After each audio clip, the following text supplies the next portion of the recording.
you know, your different approaches. I'm just curious about how you see that moving forward, and I know I'd asked both of you to maybe show some work or do something for the camera, which neither of you wanted to do, and maybe you could talk a little bit about, you know, the fact that this is obviously a private sort of. Well, I never like working in front of a camera. No.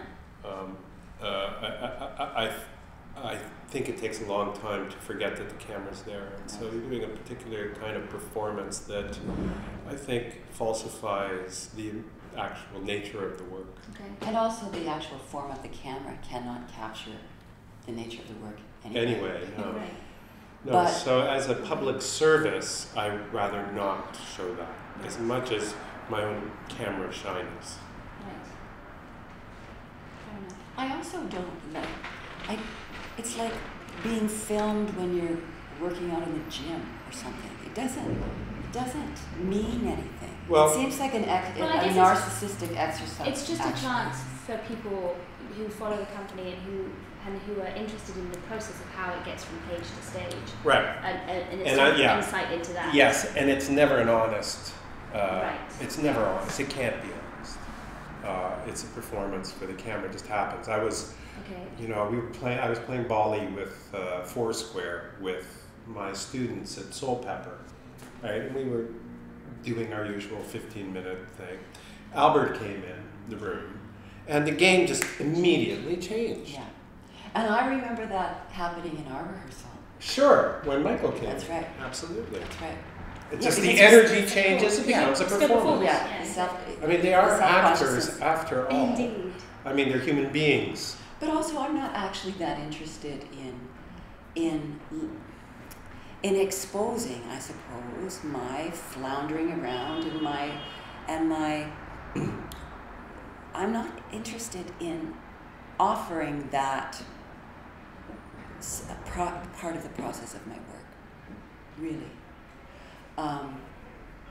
That's fair. I don't know whether that's a good thing or a bad thing, but it doesn't interest me. No. One of the exciting things, I think, if I can speak for both of us, is that there will be very little time that Maggie has to worry about remembering.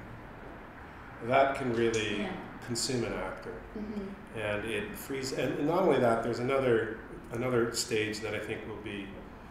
It's another way of, I think, talking about what Maggie talked about before, in terms of investigating the character more, is that I think Maggie loves Michael's writing and has loved Michael's writing for a long time, so that she had a difficulty with being the voice, as opposed to being impressed by it, admiring it, finding it beautiful. We struggle with that. You mean that's how it was manifested, my difficulty, was being moved by the text. Rather than being the mover of it. Yes. Right. Yes. And that is and that was tricky. That was hard. And that's another way of for me of suggesting that, you know, that's part of the step of deepening your performance. Because I have it now. I have it. Yeah. I'm not at the mercy of it in the same way, because it's not as fresh, and it's I can contain it now, and probably.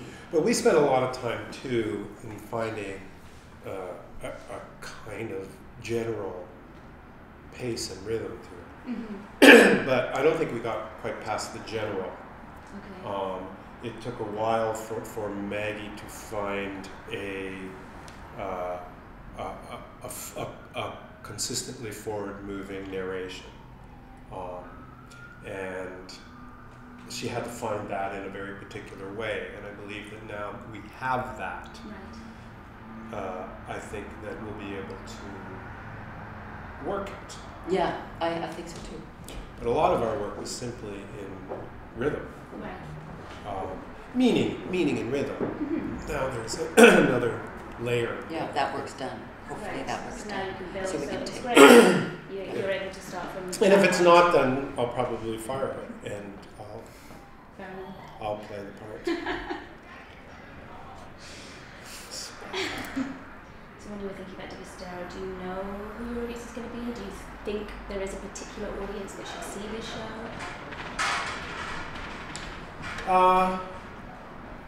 Well, you know, it's something like Divisadero that there's probably going to be a couple of different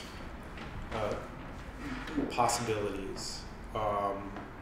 Michael has a lot of fans here. Justin Rutledge has fans. But my mother was definitely going to come. Again. I don't really have a sense of who would come to see a show because I've done it.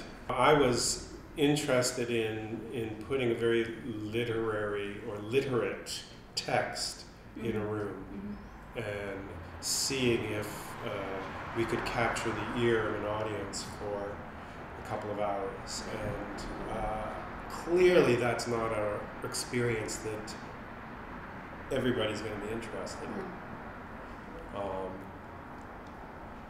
So I committed to that without really concerning myself with who would be, you know, the percentage of human beings on Earth who would be interested in that. Because regardless, only a tiny percentage of humanity is going to come see the show. Yeah. They'll spit in the ocean.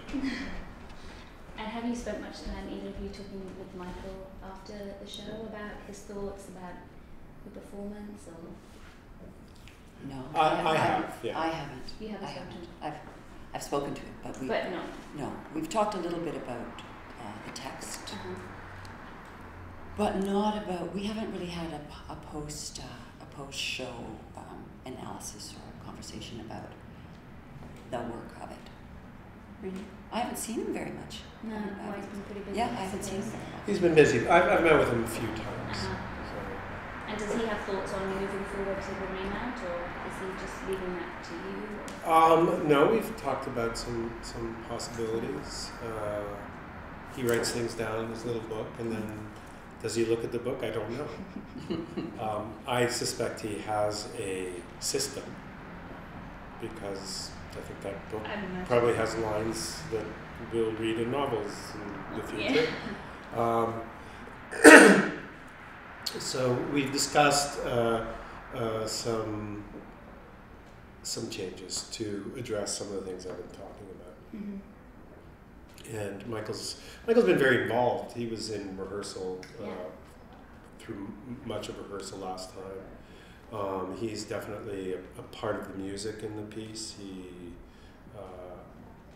kind of was involved in writing some of the songs with Justin, the lyrics.